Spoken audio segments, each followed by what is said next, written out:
Hi, everyone. Welcome to A New View. I'm Kim, and I'm here with Shira, Lee, and Juji.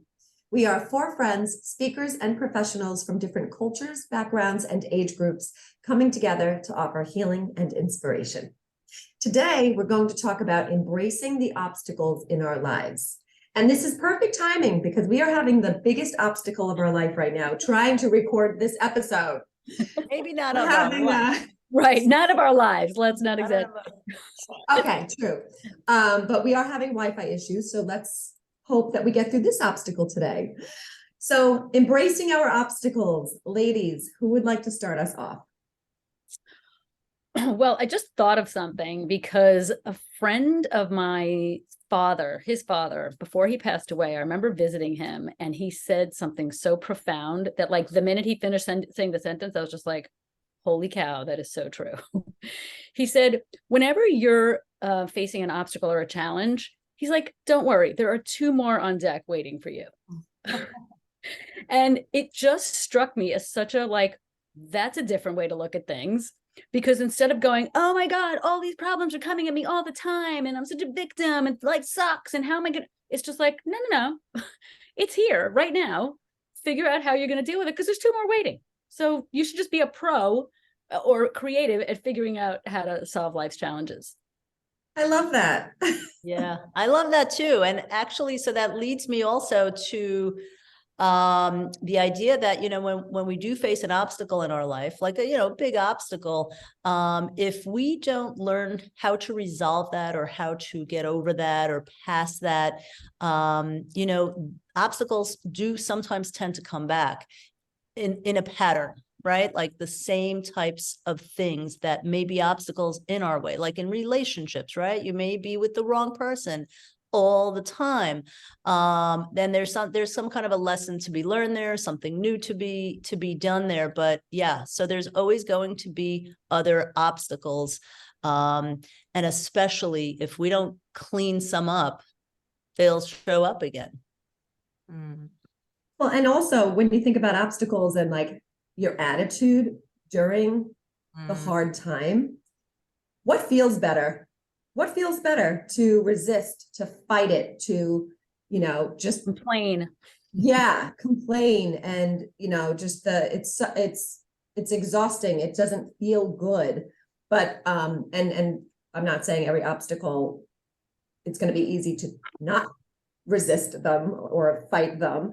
But when you think of looking at it, maybe a little more simpler, a little more easy, a little more letting go, a little more going with the flow, admitting to yourself, maybe there's something I need to learn here. Maybe this is going to give me more patience. Maybe this is going to actually benefit me later. Like just being intentional about those thoughts and about maybe trusting the struggle, I know that's not easy, but trusting, if you have trust during any type of struggle, whether it's a divorce or an illness or your car breaks down, like whatever it is, that trust is what I realized about that trust is that it alters my attitude about that situation. So it really does come down to being a choice. Like, do you trust it's going to be okay? Do you believe you'll come out of this and you'll be okay, and like you'll be happy and you'll be alive and you'll get through it? And maybe looking at it like that can help you go about it with less resistance, Well, and I feel like that's especially true if there's a struggle happening that involves somebody else. It's not going to make it go away any faster or solve anything to get all riled up about it. Like, I remember when my husband and I went on our first road trip together, like he planned everything out. There was like a printed out itinerary of where we were staying and like the route we were taking and all of the stops along the way. Like he's very organized. And on, I think, our second day, we get a phone call from one of the hotels that we're staying at that was like, we've had like a massive flood and we like you cannot stay here. Like sorry, we'll refund you the money. And he got immediately like really overwhelmed by it and was like, well, you know, it's like summertime on the coast of California, like this is going to be impossible, like I planned this a month in advance. And I was very calm. I was like, what's the worst thing that could happen? We camp in this car, like literally, what is the worst thing that can happen? You know, and I ended up getting a phone call right in that moment. So I took the phone call, and by the time I was off the phone, he had found a new hotel for us to stay in. But he was still like so overwhelmed that he was like, okay, we gotta like go get some food. I need to chill out for a second. And I was like, yeah, okay. So we went and we got food and we chilled out. And he was like, you know, you were just so calm. And that just made everything so much better, because the reason he was getting overwhelmed was because he, you know, he's like looking at me like, I don't want you to be uncomfortable. I don't want you to be upset. And because I wasn't, like, it didn't escalate into any like huge overwhelm. It was just like, okay, we solved this problem, you know, Yeah. like Your calmness, I believe, was contagious, you know, because when you don't have a reaction from the other person while you're both experiencing something, it's almost like you brought him down to that peaceful state of like, okay, we got this.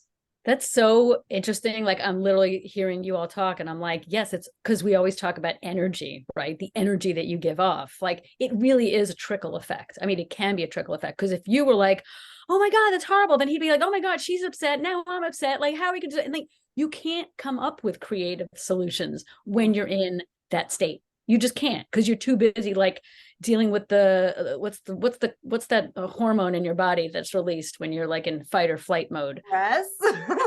The stress hormone, it's called something, I can't remember. But I also wanted to say that what you say in your own mind when the shitstorms are happening is really important.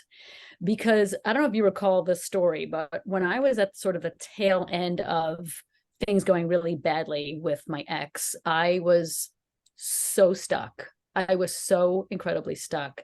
And there was one particular argument, and we were like packing the house, moving to California. I was like leaving everybody that I know, including my twin sister. And I'm just like, I guess we're going to do this and we'll figure it out. And maybe if we go to another place, like our luck will change and everything will change, a perspective will change. Little talk about patterns, talk about things following you, talk about, you know, trying to do things differently only to be met with the same insanity.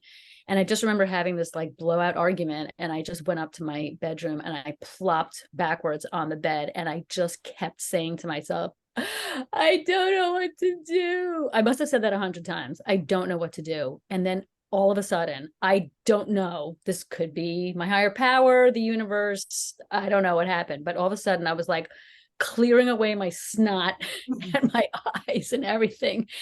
And I just started saying, I do know what to do. I do know what to do. And it's almost like the words were coming out of my mouth. And I was like, who said that? Because I kept saying, I don't know what to do. And then all of a sudden I'm saying, I do know what to do. And then I just I just sat up in the bed and I was like, I do know what to do. I do know what to do. I didn't know what I was going to do, but I was just saying something different in my head, and it just felt better. I was just like, I'm going to find a way. And I ended up leaving like 2 weeks later. Even you saying, I'm going to find a way, like in the really not knowing what to do, even you just thinking the thought, like, I'm going to know what to do at some point, like it's going to, like, just saying that to yourself is so comforting. It's like, just like you could breathe, just knowing, oh yeah, wait, I might not know right now, right, but I'm going to know, like that's the faith part. Yeah. Right. And it's the trust part. And it's an entire different energy, like Shira mentioned. She was now in a whole new energy, right? Where your body was not feeling the same, I don't know what to do. Now it's, I know what to do, even though you may not have had the answer. Just by saying that. And you went from like fear to empowerment in like a blink. It literally happened in like a blink, but it also reminds me of children, right? Children they don't have all of that stuck energy of stuff. Like, they could be in a problem, like, I don't know, like they hurt themselves or they, they're frustrated because the parent's not listening or whatever, but like, they don't stay there for weeks on end. They're just like, okay, even if you distract yourself, that's a solution. If you're in a really shitty place and you're like, I cannot think about this one more second, and you're like, I have to go do something else, that's a solution in that moment also. True. Right. Yes. I have a friend who went through this like horrific custody battle with her ex, and it was so horrific. Like, my friend wasn't making a lot of money at all, and her partner was a severe alcoholic and very wealthy. So the partner like kept dragging her back to court just to mess with her, like week after week after week. She and she was in like $100,000 debt with her lawyers, and all, all she cared about was these kids and like them being with her, most of the time. And her attitude was so positive throughout the whole thing. And this went on for years, but I was very close to her at the time and went through this journey with her. And I don't mean positive, like every day she's walking around happy about the situation, getting through it easily, not that kind of positive, but there was that faith, that trust, that she believed that it would all work out the way it should. And half the time, I never even knew where this trust was coming from in her, because I was like, if I was in your shoes, I'd be freaking the frig out every day. Like, she was broke. She didn't know if she was going to get these kids. She was getting horrible pressure. I mean, it was so hard.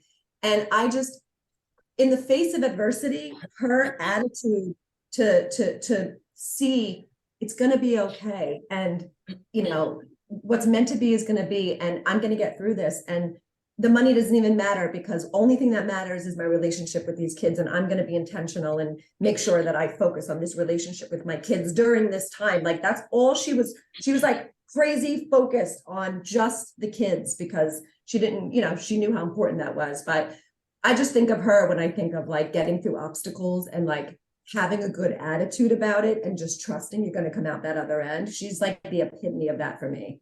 I just want to say one quick thing, and that is that you don't realize the influence you have on other people when you do. Like, you're talking about this person right now, and like, she inspired you. She didn't know she was inspiring you, but she inspired you. And that's amazing that like you're now recounting her story about in this. Yeah. And it's inspiring to hear that. I swallowed the wrong way before, so excuse me. I had a tear shedding from my coffee. But Kim, I love that story because it is so inspiring, and it just not just inspires you, but like the circles around you. So what Shira just said, just by saying that story, puts me in a mind place of like, you should be that way. You should always be that way. That's the better place to be, and I've also experienced that with certain people that I can actually clearly think of, like 2-3 people in my life that I know have always exemplified this like positivity, no matter what they had been through. And it's very admirable and it's very inspiring. But I also wanted to mention, have you guys ever been in a situation where, you're going through your obstacles in life? And I don't mean like your flight was canceled or your hotel room, was not available, but like, some kind of a big obstacle, like your friend or a marriage or a relationship or a work thing. But like, you feel like you also are taking on the obstacles of the person that you're with, like, Oh yeah. Something that comes to mind, and I won't get into detail, but like, families and our parents, right? So when our parents, and they're getting older now, or my mom's getting a little older, but like, and we care and we're concerned and we want everything to be good. But I feel like, when she goes through something, my mom, for example, I'm kind of going through it too, and it's a little bit tougher to navigate those sometimes, and it's also doing the work that brings us back to being able to still be in a place. It's what we do for us, we need to do for us around other people with their own obstacles and burdens, and that is, triumph over the negativity and speak words of positivity like your friend, and be like, determined and very intentional in like keeping a better place. You know, And what you just said practicing about your, oh, Sorry, just practicing that does not come easily for some people. Yeah. yeah. I mean, yeah, it's not an easy thing.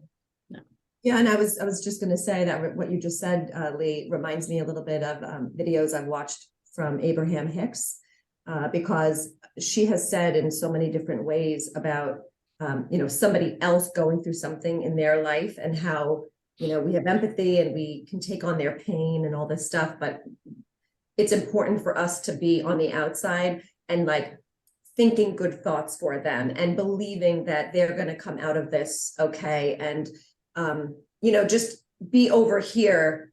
You know, it's hard to be separate from it, but especially when you are really close to the person, because I go through this with my husband all the time. If he's stressed, I'm stressed, you know, and I'll just kind of pray, like I'll pray to myself or I'll talk to my higher source and I just say things for him because I know he's not, if he's in the middle of feeling something icky or an obstacle with work or whatever, I know he might not have the strength to think those thoughts.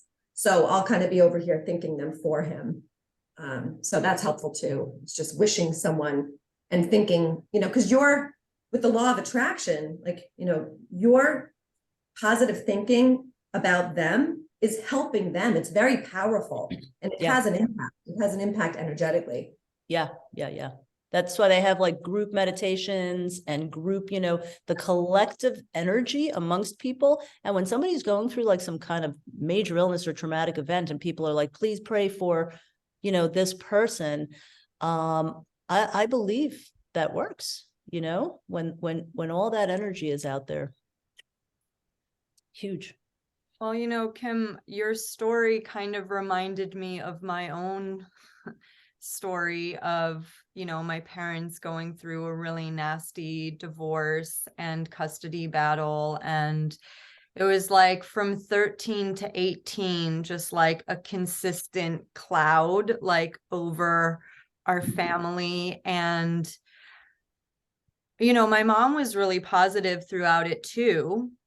She was really, really encouraging, and, you know, she just felt like, you know, love was on our side, and it wasn't, you know, like it was not the outcome that we were hoping for, praying for, believed that was deserved. And it affected me pretty deeply as an adult, you know, losing that faith that like the right thing was going to happen.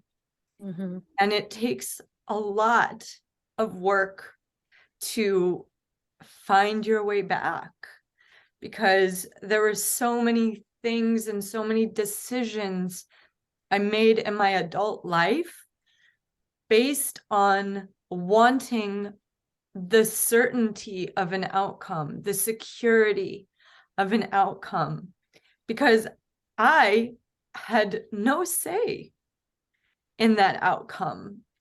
I had absolutely no power in that situation as an adolescent who was just trying to figure my own stuff out, you know, and like not being aware of how much that affected me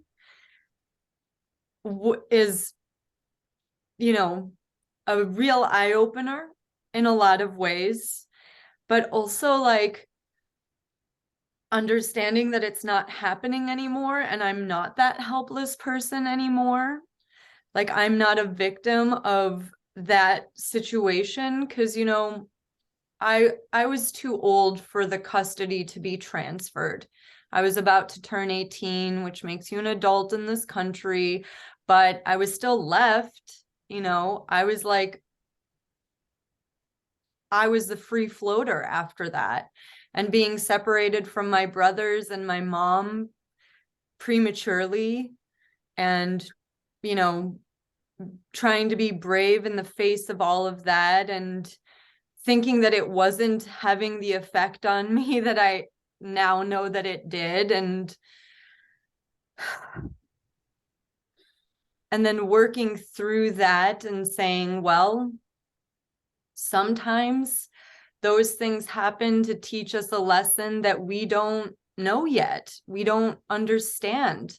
And maybe that's a lifelong lesson. Maybe it's something that I will be working through for the rest of my life. Who knows?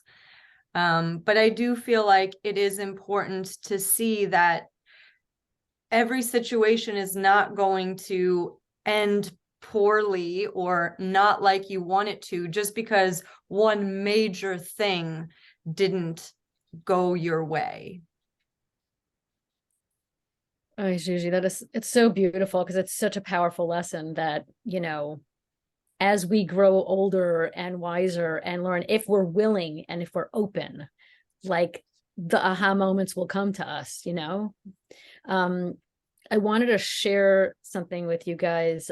So I wrote a song a couple of years ago called it's not finished yet, but it's called The Tree in Me. And I remember just like looking out the window once when there was this crazy ass storm. And I'm just like, my eye was just riveted to this tree. And I'm looking at like the bark, you know, the trunk. And then I'm looking at the leaves, and the leaves are blowing, and like some of the limbs were breaking off. And I'm just going, oh my God, that poor tree.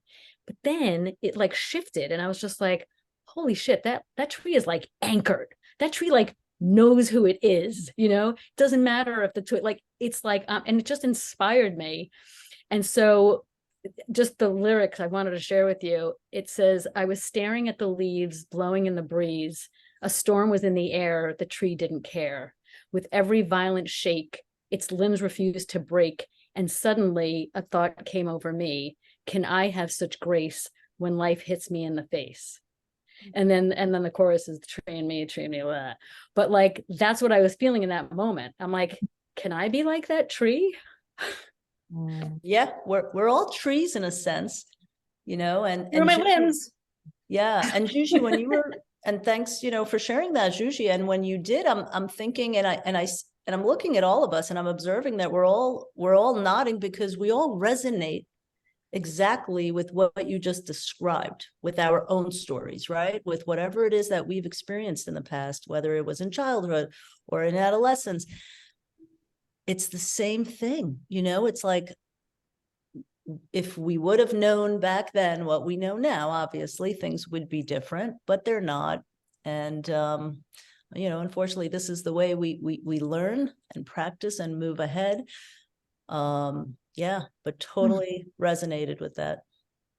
Yeah, me too. You know, thanks, Juji, for going deep there. And I just, I mean, all of us obviously gone deep in this episode, but like, you brought us to tears. You know, I wasn't the only one wiping my eyes, and it was because it resonates in us, like Lee just mentioned.